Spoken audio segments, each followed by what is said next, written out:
kahwin kontrak. Pasal kahwin kontrak yang saya cakap kan, seperti kenyataan yang saya nak kahwin kontrak dan saya sanggup bayar kepada lelaki tu. Sebab kan, saya sanggup bayar sebab saya nak diceraikan. Takkan saya nak rasa seumur hidup saya nak rasa dia punya seorang kan. Sebab tu saya kata kontrak cuma 1 tahun. Yelah, tiba-tiba kahwin kan, tengok besar. Tiba-tiba besar ni je guys. Besar ni je. Menyesal kau. Saya pun rasa macam I tak nak kahwin lebih pada setahun. Sebab I tak nak rasa yang tu je. Kalau siapa yang kahwin lebih pada setahun, dia rugi, okey. Dia sangat-sangat rugi. Sebab dia cuma rasa yang tu je. Dia tak rasa yang lain lah. Kita ni kalau pilih kuih, jangan pilih sejenis. Kena pilih banyak-banyak jenis. Tahu?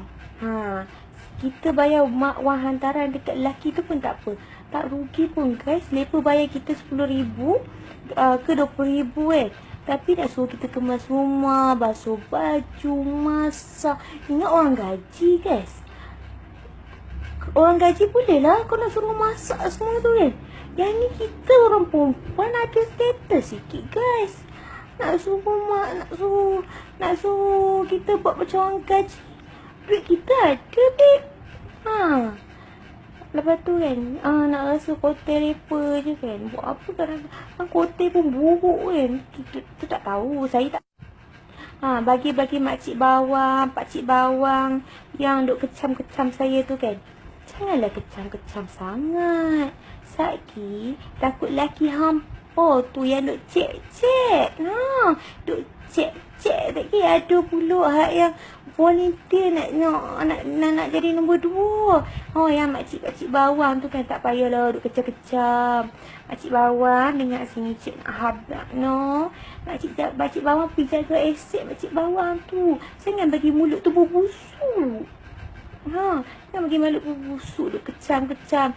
Ni, laki balik tu pilah sambut. Kan? Jangan nak mengangkang dengan Facebook je. Dah tahu tak ada kerja kan. Macam kita orang ni, kita orang ada kerja. Korang dapat duit hantaran, kita orang bayar duit hantaran. Kan?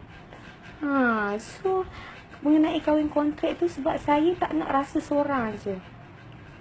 Dan kedua, saya tak nak buat kerja rumah. Mama I pun tak suruh I buat kerja rumah. You nak suruh I buat kerja rumah. You nampak tak pintu keluar kat rumah saya tu? You boleh keluar terus je. Kahwin kontrak ni tak salah pun guys. Tak salah pun. Kahwin kontrak ni atas pihak perempuan lah kan. Kalau dia boring boleh keluar kan. Kalau dia rasa macam kan guys, kalau dia rasa macam dia boleh bayar lelaki tu, yes, just bagi duit je kan. Sebab kadang-kadang lelaki ni kan, duit RM10,000, RM20,000 pun dia tak mampu kan. Kadang-kadang tak tahulah. So saya nak cakap lah kan guys, janda sekarang ni tak bodoh okay? Janda sekarang ni dah pandai.